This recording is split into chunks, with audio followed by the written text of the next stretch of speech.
All right, North Idaho is a very popular destination for off-grid living due to its abundant natural resources, and it's pretty remote. In today's video, I'm going to break down the best places in North Idaho for off-grid living. Let's go.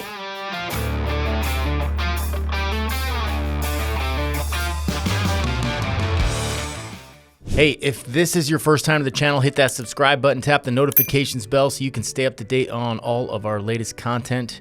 Our real estate team gets calls, texts, and emails every single day from people just like you trying to learn more about North Idaho. So if you're looking to move right now or 12 months from now, it doesn't matter. Give us a call, text, or email. Let's get that conversation going. All right, in no particular order, first up, places to live off-grid here in North Idaho. It's a popular topic, and we have lots of folks reaching out that are looking for that hobby farm or complete off-grid living area, and North Idaho is very good for that for a lot of reasons. Of course, we'll jump into that at some point in the video. Number one up today, that is up in Bonners County and right on the Canadian border. It's beautiful up there. It is rugged. Why it's great? I think probably because it's so remote. There's not much on the other side of Canada, the Canadian border, once you jump north of that. So really, you're on a river situated up north. You're not... as far as a place to live, there's enough up there. You've got grocery stores, gas stations, all that stuff. But, if you're prepping or we're in a scenario where there's normal services are not available, you at least have a lot going on up there that you can use to live off of the land. And it's not there's just not going to be a lot of activity up that way, if you're worried about other people coming through. So it's that remote. Cool place to live as well. Beautiful little town and good vibe up there. I would say it's quiet, rugged. Folks are pretty independent up that way. You may not want to drive down the wrong driveway unannounced, that kind of spot.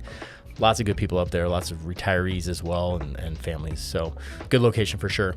Perks. Why is it a good spot? Lots of timber, right? You're up in just full on forest up there, which is great for hunting, building, things like that. You've got rivers, and probably one of the better factors here is that land up there is less expensive in general than if you're down near Coeur d'Alene. So that's a big draw for a lot of people. Some of the downsides, it's colder up there and they get more snow than say Coeur d'Alene. Bonners Ferry is almost 2 hours north of Coeur d'Alene by driving, so you're pretty far up there, and there's just not as many services, right? So if you're living up there full time, you will have doctors and dentists and things like that, but you're not going to have as many options. And the nearest hospital is going to be down in Sandpoint, and it is not a level 1 trauma center. So we do have Life Flight up here if that's a requirement and you need to get to a level 1 trauma center for some reason, then that's an option as well, of course, weather permitting. But yeah, so there's Bonners Ferry right there in Bonners County. Could be a good option for you guys. All right, next up on the list, Shoshone County. So that is east of Coeur d'Alene, the Silver Valley. That's going to be like Wallace, Kellogg, Mullen, that area out that way. There's some good factors there that I think make it a good spot for off-grid living. Now, the land out there is generally a little bit steeper than, say, Bonners Ferry. Like we talked about, you're going to have more flat land out that way. But that ruggedness can lend itself to good and bad, right? So, Shoshone County, there's old mining up there. You might be able to pull yourself some gold out of the hills, which is good. Tons of forest as well. The vibe of that area is historic. There's a lot of history out that way. A lot of cool old buildings out in Wallace. Most were brothels, but we don't judge. Blue collar roots, we've got mining and timber out there with the main industries, and they are still going on. And I would say there's a growing crowd of people that are, into mountain biking, skiing, things like that, because it does provide a lot of opportunity for those activities up there as well as snowmobiling and other outdoor stuff. But I think that's starting to draw a little bit of that crowd out that way, which is cool. Adds a nice vibe to it. Some cool little breweries in downtown Wallace that you can go check out and, have that kind of vibe going. So plenty of water out there as well. Off-road access is pretty good. There are a lot of logging roads and old fire roads up through the hills there you can access. If you have a good map, you can figure that out. And plenty of remote land parcels to buy out that way. The land out there is going to be a little bit cheaper as well as compared to Coeur d'Alene, and that's because a lot of it is pretty steep and maybe not super accessible. They also have some pollution issues out that way. So if you look it up online, you can see that it is a Superfund site because of the old mining. So it has polluted some of the waterways out that way. So something to keep in mind. If you're up high enough in the hills, you're going to be above that. It may not be as much of a concern, but if you're down in the valleys there, some of the soil and water is contaminated with lead. So keep that in mind. Maybe not ideal for you, but it is good to know about it at least. Also, wintertime, some of those narrow valleys, when you get tucked up in the valleys in there, they don't get a lot of sunshine. So you're going to have icy roads and probably more snowfall up that way than, say, down to the Coeur d'Alene area. All right, third up on the list, Benewah County. That's going to be down, say, near St. Mary's. Why it's great, it's right near the mighty St. Joe River. So you've got lots of water access there. Fishing is great down that way as well. And it is a rural community, but it's got a strong sense of community. It's kind of, its own little downtown and some cool old brick buildings down there as well. I think we did a video on that a while back. You can check out if you have more interest in it. It's not as remote as the last two we just talked about, but it is about an hour drive south of Coeur d'Alene. And the land there is going to be flatter for the most part and more fertile, right? You've got a lot of sediment that's been moved down by the rivers over time, which, increases the fertility of the soil. So that could be a good option for you if you're looking for farming. Like I said, you've got plenty of water. So good option for off-grid living there, I would say. You're going to have more sunshine when you're not tucked down in those little valleys. So if you're running solar system, that's a more viable option for you there. Downsides, I think probably, if you're looking to be off-grid and trying to get really remote, maybe that's a downside. You're not going to be as remote. It's going to be a little bit easier to get down there. Resources are good and easier to get to. That might draw more people to that area. So that's something to keep in mind for sure. All right, number 4, Kootenai County. Maybe not the best choice for off-grid living. Maybe a hybrid style, right? If you're not trying to get too remote. I have sold a completely off-grid home near Kootenai, or in Kootenai County.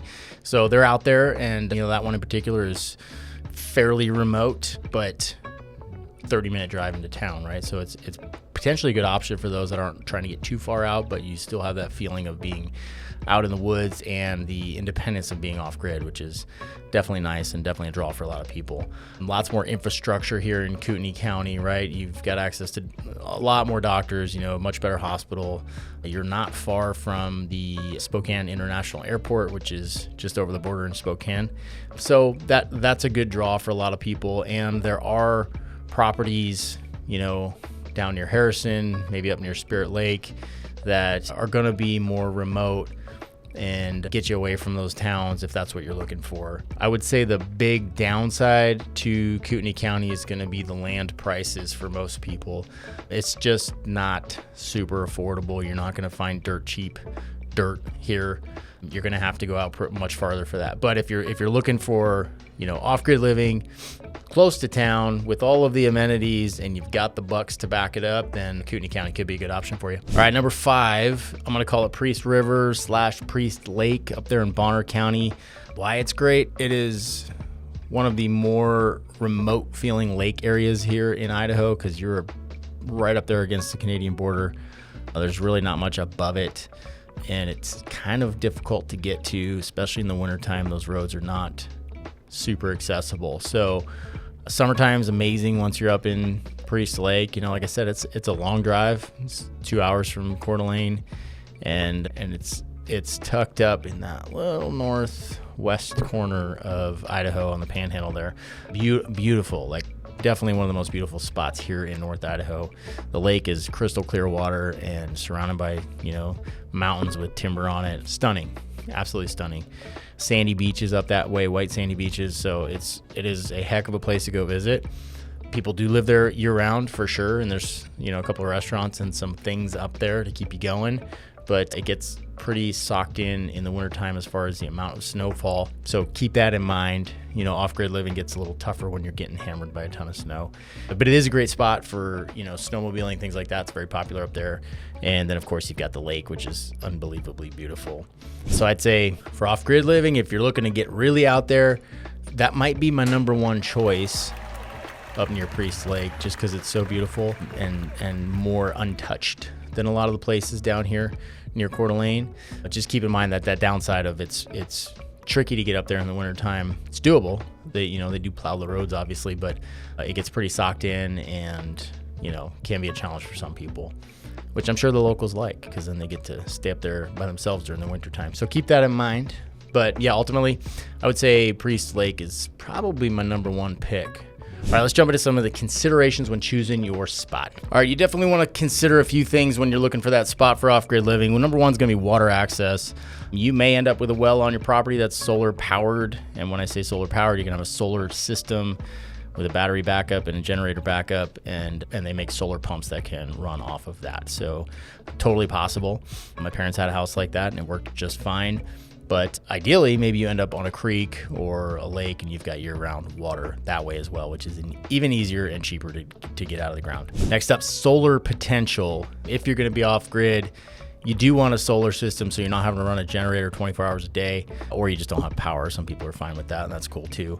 But to get good solar, you want to have a south-facing lot, right? You want that sun. That sun up here kind of just tracks not quite vertical. In the summer, obviously the sun's higher in the sky, but even in the wintertime, it's lower on the horizon, but it, obviously runs east to west.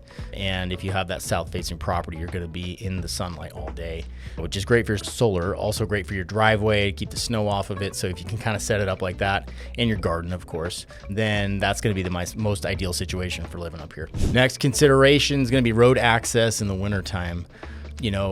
I guess it's possible you could have all your stuff stocked up and just ride out the wintertime, and that'd be a long, lonely trip. But, ideally you'd want to come into town somewhat, at least see some people. That's good for you. So, making sure that the roads are somewhat maintained, because there are some places up here when you get pretty remote that no one's doing any plowing. So it's on you and you'll have to figure it out. All right, next up, local building codes and zoning. These are important factors. You own the land, but the government tells you what to do on it, unfortunately. So paying attention to that is very important. There are different counties here that have a lot of different regulations. So that's a question you can ask us when you're starting to look at property and narrow those down for you. But there are a few counties up here that have no building codes, which is great when you're building and looking to do something like this, but is a little tricky when you're buying a house. So you want to make sure you get a good home inspector, of course, too. So yeah, that one's going to vary by county. You can always look on the county websites and see what the codes are there, or reach out to us and we can help you with that. All right, I want to dive into some of these considerations a little bit deeper. So climate and weather, right? That's very important. The summers here are shorter than the rest of the year, and that's your prime growing season. So we have a short but very intense growing season. Plants do really well here. We have long periods of sunshine during the summer, right? The daylight, it's daylight by, the sun's coming up by 4:30 in the morning, and then in the longest days of the summer, it's 9:30, almost 10 o'clock by the time the sun has fully set. So you have a long day, which is great for growing. The flip side is it is a short growing season, so you need to figure out how to manage that, pack it all in there as quickly as you can, and grow all of the stuff that you need. Obviously, there are some vegetables that grow, in the fall and early spring as well, and do well in the cold. But once that snow hits, you're not doing much. Of course, there's always greenhouse options. Those are fairly common up here and can be a good way to keep that growing season, extend it, or even push it all the way through the winter time in some instances. Along with that, the cold and snowy winters are a big challenge here.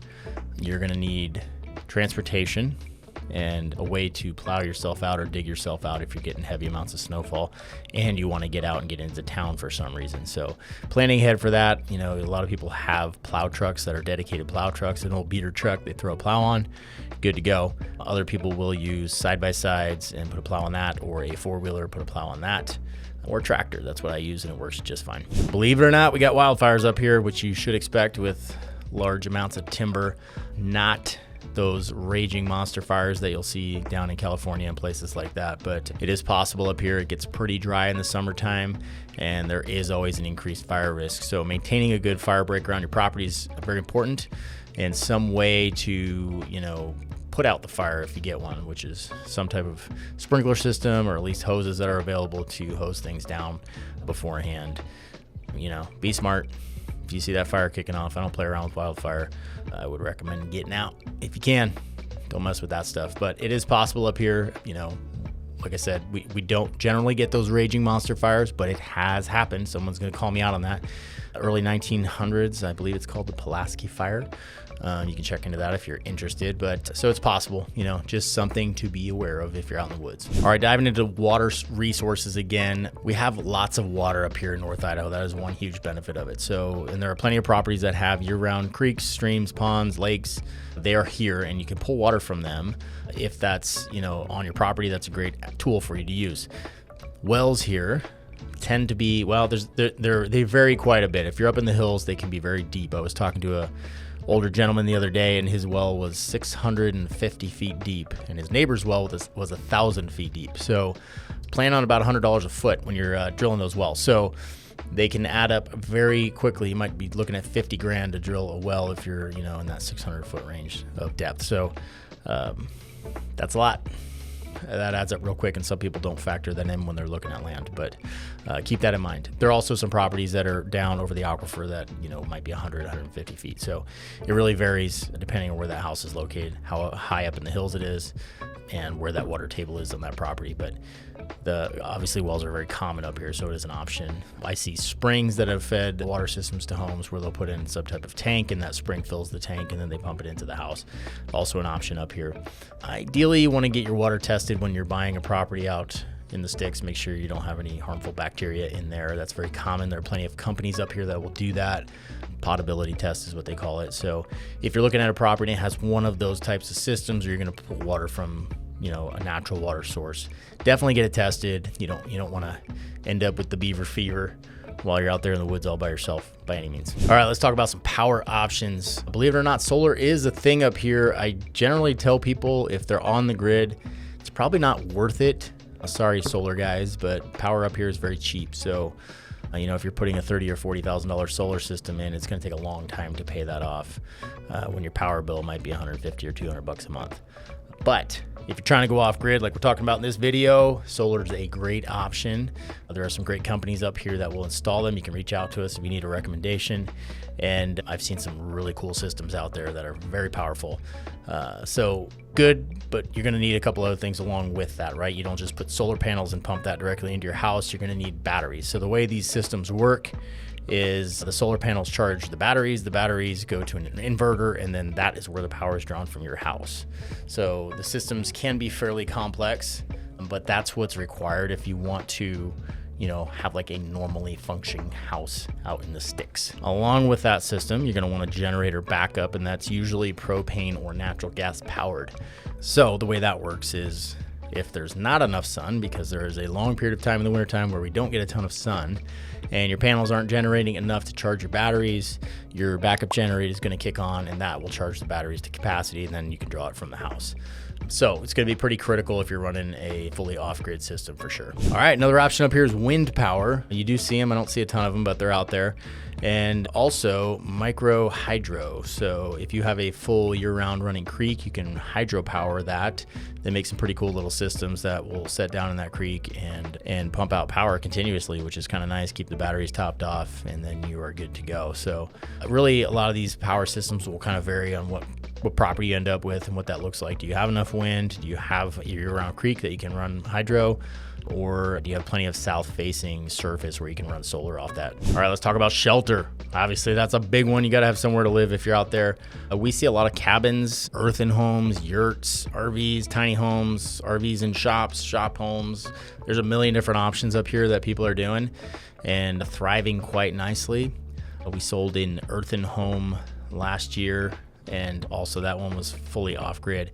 Super cool. So it is partially buried under the earth, which is an excellent insulator, and a very safe, well-built home, which, you're in there and it's just like quiet, and you can tell it's just solid, and it feels kind of good to be part of the earth. So cool option.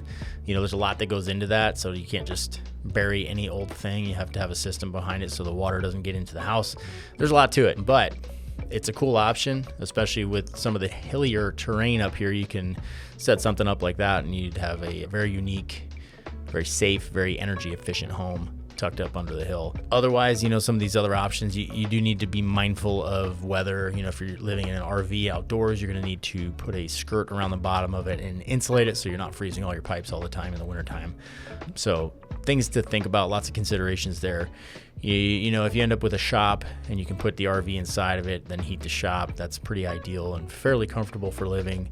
You know, full-time, sure, you could do that full-time. You know, I wouldn't get away with it with my wife, but it might work for you.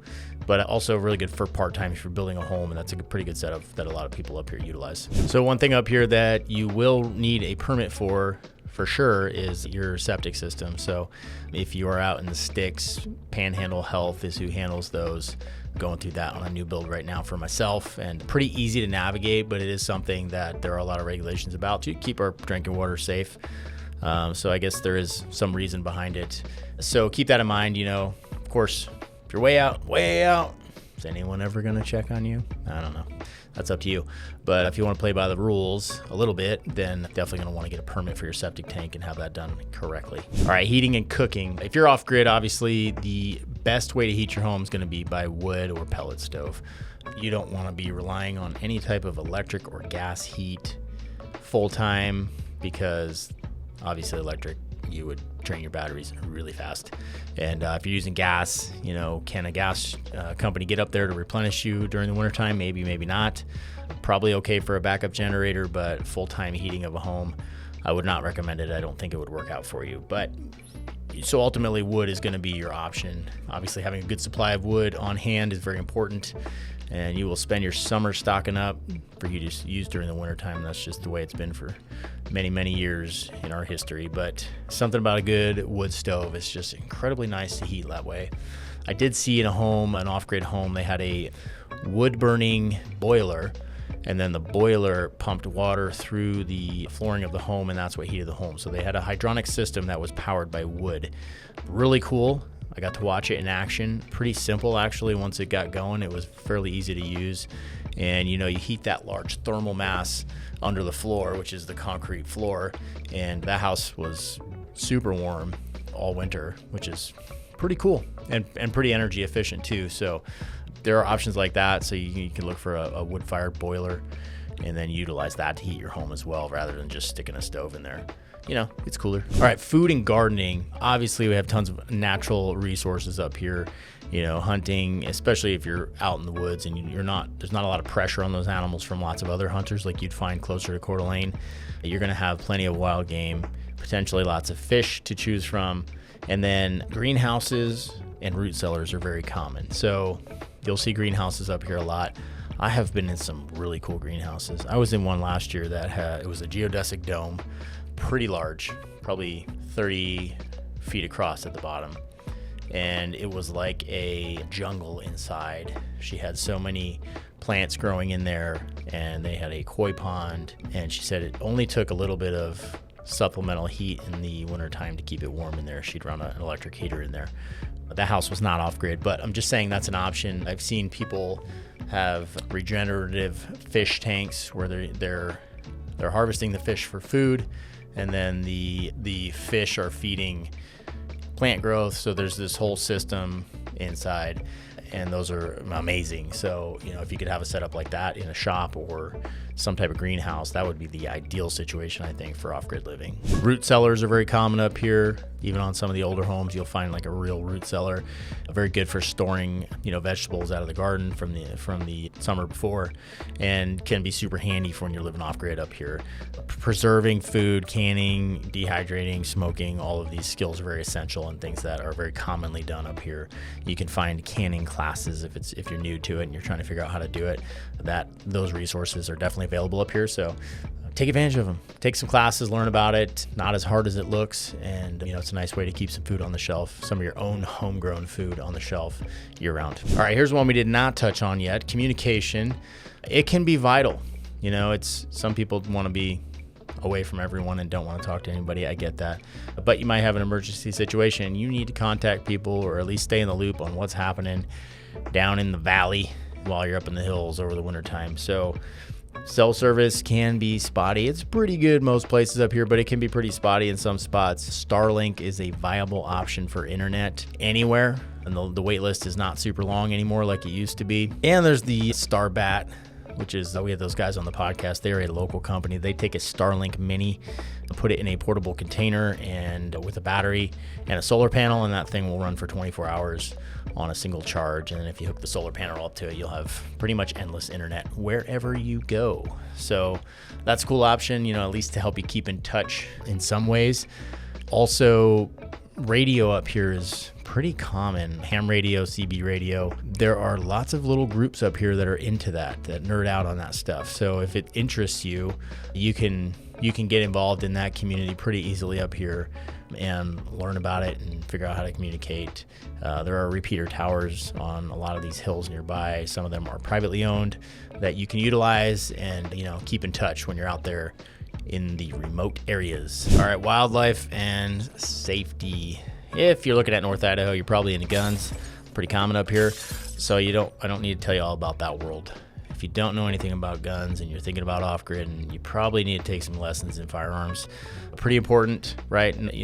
Defending yourself from two-legged and four-legged critters. There are plenty of things in the woods here that will kill you if you're dumb. I shouldn't say just if you're dumb, that's mean. Sometimes people make mistakes or walk up on a mama moose and her calf accidentally. That totally happens. Doesn't mean you're dumb. But be prepared, because that mama moose will stomp you out of existence real quick. So not just things to be, the normal things you would be wary of in the woods, mountain lions, bears, wolves. Yes, we have wolves up here, but also, the ones that kind of look goofy with long legs, they can be pretty dangerous too. So have a firearm nearby. Bear spray is cool and all, but I just wouldn't want to rely on that for my life. I'll take my 45-70 all day long. So keep that in mind. And, if you're way out in the woods, and you got to be mindful of two-legged critters too. Pretty rare up here. We have relatively low crime rate compared to most places in the U.S., but it doesn't mean it won't happen. And you need to be able to protect yourself if you're out there all by yourself. So no one's coming to save you. It's on you. So keep that in mind. Know how to use a gun. Know about wildlife and what you should and shouldn't do. All right, community and security. These are real big. I know a lot of people want to move out in the middle of nowhere and not see another soul for the rest of their life.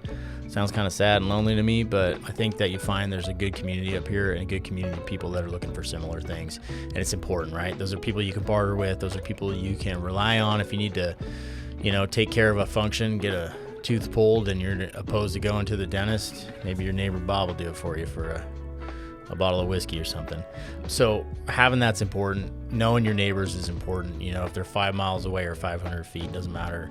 Those are the people that you should hopefully be able to rely on when things go bad, whether that's normal things like life, like you break an arm or a leg, or you cut yourself with your chainsaw, or the power grid goes down and we're fighting for our lives out here. So know those people. As far as security in your property, obviously trail cams are a great thing. They work, if you're off grid, they're battery powered, so no big deal. Obviously, they have these cell phone versions now where you can get a message to your cell phone right away of a video. If you had some type of Starlink internet out there, you could make that work. If you're not having cell service and you're not into the internet, that probably won't work out too well for you. But there are some options, to kind of give yourself a little bit of peace of mind when you're out that way. And you get a dog, right? Dogs are great for that. So those little things will give you peace of mind for sure. All right, that wraps it up. Hope you got some good information out of this. If you guys are thinking about making the move up here and you're looking for that off-grid property, we can help you. We can do land searches specifically for properties that are, more remote, might be better suited, possibly have water on them already, and would be that perfect spot for your off-grid living. If that interests you, please shoot us a call, text, or email. We would love to help you out in that home search. We've done it before. We can help you with checklists and kind of things to think about along the way. Make sure you're checking all the boxes before you make such a move like that, because it's kind of a big deal. Anyway, thank you guys for looking to move right now or 12 months from now. Give us a call, text, or email. We'd love to help you out. Later.